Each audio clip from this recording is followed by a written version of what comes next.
बिस्मिल्लाहिर्रहमानिर्रहीम। Kind of जो sentences series है उसमें हमने मीनिंग के लिहाज से जो 5 टाइप्स थी हमने पढ़ ली थी, और इससे प्रीवियस जो लेक्चर है उसमें हमने जो कंस्ट्रक्शन के लिहाज से उसकी पहली टाइप थी वो पढ़ ली थी। तो लिहाजा इस लिहाज से अगर देखा जाए तो इसका नंबर 7 बनता है जी। तो मैं इसको नंबर 7 देने लगा। तो ये 7th टाइप ऑफ सेंटेंस है, 2 और बाकी हैं, तो ये पूरी 9 जो काइंड सेंस की पूरी हो जाएंगे। तो ये है जी कंपाउंड सेंटेंसेस। कंपाउंड सेंटेंसेस में हमने पहले ही जैसे सिंपल में कहा था कि सिंपल में एक ही सेंटेंस होता है, यानी एक क्लास होती है, उसमें एक प्रेडिकेट होता है। मोर देन वन प्रेडिकेट जहाँ आएगा तो सिंपल सेंटेंस नहीं रहेगा। तो इसमें दूसरे लफ्ज़ों में 2 इंडिपेंडेंट क्लासेस होंगी। क्लास को हम पहले डिस्क्राइब कर चुके हैं कि जिसमें सब्जेक्ट और वर्ब कम्बिनेशन आए वो क्लास होती है, और जिसके अंदर सब्जेक्ट वर्ब कम्बिनेशन ना हो वो फ्रेज होती है। ये हम पहले क्लियर कर चुके हैं। तो 2 इंडिपेंडेंट क्लासेस होती हैं जो एक दूसरे पे डिपेंडेंट नहीं होती, इंडिपेंडेंट क्लासेस होती हैं, और उनको कोऑर्डिनेटिंग कंजक्शन से आपस में जोड़ दिया जाता है। क्योंकि सिमिलर रैंक की ये 2 क्लासेस होती हैं, इक्वल रैंक के, तो इक्वल रैंक के दरमियान जो मामला तय पाते हैं उसको हम कोऑर्डिनेशन कहते हैं। 2 ऑफिसर जो इक्वल रैंक के हैं एक दूसरे के साथ जो कम्युनिकेट करते हैं इसको हम कोऑर्डिनेशन कहते हैं। और वो एक दूसरे के साथ जो लेटर के लिहाज से कम्युनिकेट कर रहे हैं, टेलीफोनिकली कम्युनिकेट कर रहे हैं या वैसे वर्बली कम्युनिकेट कर रहे हैं, तो वो कोऑर्डिनेशन होती है क्योंकि इक्वल रैंक होता है। तो यहाँ चूँकि रैंक इक्वल है, दोनों इंडिपेंडेंट क्लासेस होती हैं, दोनों को उठा के अलहदा लिख दिया जाए तो बिल्कुल जो है वो इंडिपेंडेंटली एग्जिस्ट कर सकती है वो क्लास। तो लिहाजा इससे पता चलता है कोई इंडिपेंडेंट क्लासेस हैं। इसके लिए जो कंजक्शन हम यूज़ करते हैं, कंजक्शन जो है इसे हम आमतौर पर कोऑर्डिनेटिंग कंजक्शन कहते हैं। जो कोऑर्डिनेटिंग कंजक्शन जो है वो बहुत सारी होती हैं, लेकिन जो कॉमन आम इस्तेमाल होती हैं तो मैंने आपकी सहूलत के लिए यहाँ पे लिख दी हैं।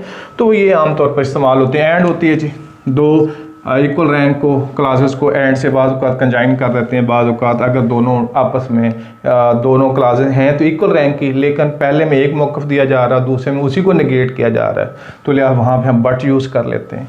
इस तरह और, नॉट, सो, देन, येट वगैरह, ये वो कोऑर्डिनेटिंग कंजक्शंस हैं जो कि हम यूज़ करते हैं ऐसे सेंटेंसेस में जहाँ पे क्लासेस 2 हों और दोनों इक्वल रैंक की हों, यानी कंपाउंड सेंटेंसेस में ये कंजक्शन पाई जाती है। अब हम देख लेते हैं कुछ एग्जांपल्स कि कंपाउंड सेंटेंस में वाकई ऐसा होता है या हमने सिर्फ एक मफरूज़ा कायम कर लिया है। देख लेते हैं जी। चलें पहले एग्जांपल की तरफ बढ़ते हैं जी। तो जो पहली एग्जांपल हमारे पास है कि some people are always happy and some people are always sad. कुछ लोग हमेशा खुश होते हैं, कुछ लोग हमेशा गमगीन होते हैं। तो ये था मैटर ऑफ एटीट्यूड। तो बहरहाल सेंटेंस के लिहाज से अगर ये देखें तो क्या है, पहली बात तो ये है कि दोनों जो है एंड से जुड़े हैं, जो कि कॉमन कंजक्शन है, कोऑर्डिनेटिंग कंजक्शन है। यहाँ से पता चल रहा है कि ये कंपाउंड सेंटेंस की बेस है। फिर भी चेक कर लेते हैं। तो इसमें आप देखें कि इसको उठा के अलहदा कहीं लिख लें, some people are always happy, full stop, यहीं तक सेंटेंस था। तो ये इंडिपेंडेंट, ये एक मजीद के सेंटेंस की ज़रूरत नहीं है। अब दूसरे पार्ट को उठा के some people are always sad, इसको भी उठा के अलहदा से लिख लेते हैं, तो ये भी बिल्कुल एक परफेक्ट सेंटेंस है, इसमें मजीद किसी की ज़रूरत नहीं है। दोनों इक्वल रैंक की थी, उनको एंड से जोड़ दिया गया। अब एक बात ये आपने देख ली। दूसरी बात है कि देखें यहाँ ऑलवेज और ऑलवेज हैप्पी एक प्रेडिकेट है, और इसी सेंटेंस में जाके इधर से फिर देखें ये दूसरा प्रेडिकेट है। तो पिछले सेंटेंस में हमने कहा था कि जिसमें एक प्रेडिकेट होगा वो सिंपल होगा, और 2 प्रेडिकेट होंगे तो वो सिंपल नहीं होगा, वो कंपाउंड हो सकता है या कम्प्लेक्स हो सकता है। तो अब इसमें मोर देन 1 प्रेडिकेट है, इसका मतलब सिंपल तो ये नहीं है। अब इक्वल रैंक के हैं दोनों सेंटेंसेस, दोनों क्लासेस इक्वल रैंक की, हाँ जी इक्वल रैंक की, और कंजक्शन भी कौन सी इस्तेमाल की है, कोऑर्डिनेटिंग कंजक्शन। तो लिहाजा ये 100/100 बात तय हो गई कि ये कंपाउंड सेंटेंस। कंपाउंड सेंटेंस में ये ज़रूरी नहीं होता कि 2 ही हों, 3 भी हो सकती हैं, 4 भी हो सकती हैं, 10 भी हो सकती हैं, लेकिन होंगी सारी की सारी इक्वल रैंक। इंग्लिश में एक बुक है critical history of English literature, David Daiches की। तो उसका स्टाइल ही यही है कि वो एक सेंटेंस शुरू करता है, पूरे पेज पे एक ही सेंटेंस चल रहा होता है, यानी कोऑर्डिनेटिंग कंजक्शन या सबऑर्डिनेट कंजक्शन इतनी ज़्यादा यूज़ करता है कि वन कैन नॉट इमेजिन। और उसको बाद बात जो है समझने वाले को खासी कन्फ्यूजन भी हो जाती है उसके लेंथी सेंटेंसेस की वजह से। लेकिन बहरहाल मैं ये नहीं कहता कि लेंथी सेंटेंसेस लिखना को बहुत अहले इल्म होना साबित करता है, वो ज़रूरत हो सकती है उसकी, लेकिन सेंटेंसेस आम तौर पर ज़रूरत के मुताबिक हम कायम कर सकते हैं। लेकिन हमारा जो इसमें मौक़िफ़ है वो ये है कि हमें वो एनालाइज करने आने चाहिए, हमें पता होना चाहिए कि ये कंपाउंड है, कम्प्लेक्स है, सिंपल है, कौन सा सेंटेंस है। दूसरे सेंटेंस को देखते हैं जी। देखें जैसे ये एक प्रेडिकेट और ये दूसरा प्रेडिकेट, यानी कि मोर देन वन प्रेडिकेट हो गया तो सिंपल नहीं रहा। अब कंपाउंड है या कम्प्लेक्स है तो हमने देख लिया कि इक्वल रैंक के हैं और कोऑर्डिनेटिंग कंजक्शन से जोड़ा गया है तो कंपाउंड सेंटेंस है। दूसरे सेंटेंस को देखिए, Ayesha is a bright student. आप देखिए यहाँ से लेकर यहाँ तक ये एक प्रेडिकेट है, because she is hard working. अब यहाँ से ले शी को छोड़ दें, ये सब्जेक्ट है, इससे लेकर हार्ड वर्किंग तक ये दूसरा प्रेडिकेट है। इसका मतलब है इसके अंदर भी दो प्रेडिकेट पाए जाते हैं। चलें जी, क्लियर हो गया।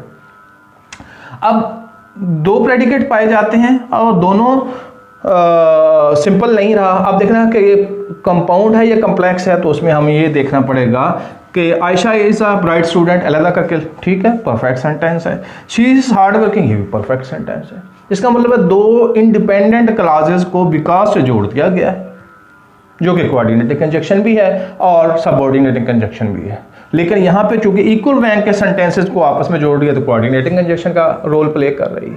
ठीक हो गई बात जी। तो लिहाजा कंपाउंड सेंटेंस। इसी तरीके से तीसरे सेंटेंस को देखें, John and shouted everybody waived.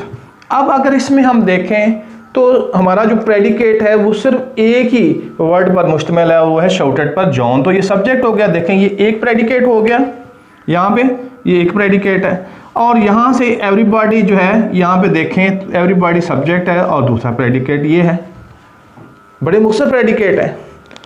अब हम देखें कि दोनों को अलग-अलग दोनों सेंटेंसेस को लिखा जा सकता है। जॉन शाउटेड फुल स्टॉप और एवरीबॉडी वेव्ड, ये भी फुल स्टॉप।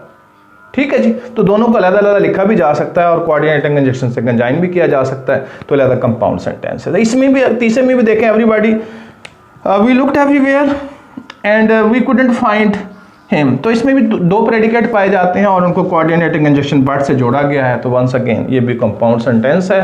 तो आई होप कि आपको ये समझ आ गया कि how to locate a compound sentence. Thank you.